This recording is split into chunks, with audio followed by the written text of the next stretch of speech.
મળતી માહિતી મુજબ તાજેતરમાં નાઝિયા ખાન દ્વારા મુસ્લિમ સમાજના સર્વેસર્વા પયગંબર હજરત મોહમ્મદ મુસ્તફા સલ્લલ્લાહુ અલૈહિ વસલ્લમ વિશે કરવામાં આવેલી અત્યંત અભદ્ર, અપમાનજનક અને વાદાજનક ટિપ્પણીઓના કારણે સમગ્ર મુસ્લિમ સમાજની ધાર્મિક લાગણીઓને ગંભીર ઠેસ પહોંચી છે. આવા નિવેદનો સામાજિક સૌહાર્દ, ધાર્મિક શાંતિ અને કાયદો વ્યવસ્થાને અસર પહોંચાડે તેવી સંભાવના ધરાવે છે. ભારતના બંધારણ દ્વારા દરેક નાગરિકને પોતાના ધર્મનું પાલન અને સન્માન કરવાનો અધિકાર આપવામાં આવ્યો.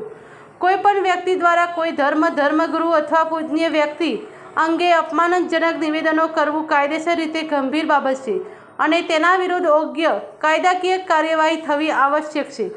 આથી અમારી માંગણી છે કે નાઝિયા ખાન વિરુદ્ધ સંબંધિત કાયદાકીય જોગવાઈઓ હેઠળ તાત્કાલિક તપાસ હાથ ધરી યોગ્ય ગુનો નોંધવામાં આવે, FIR દાખલ કરવામાં આવે તથા કાયદા મુજબ કડક કાર્યવાહી કરવામાં આવે.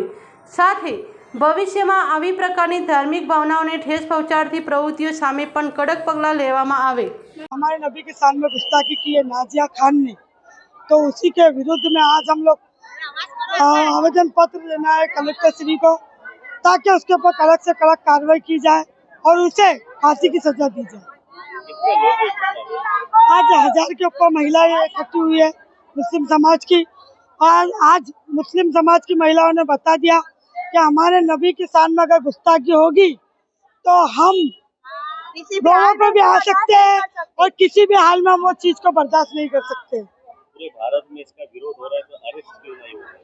पूरे भारत में विरोध तो हो रहा है, पर बीजेपी की माइनॉरिटी विंग की होने की वजह से शायद इसको सपोर्ट मिल रहा है और हर हमेशा मुस्लिम समाज को टारगेट हमेशा करती रहती है. आज तो उसने हद पार कर दिया जो हमारे नबी के शान में गुस्ताखी की.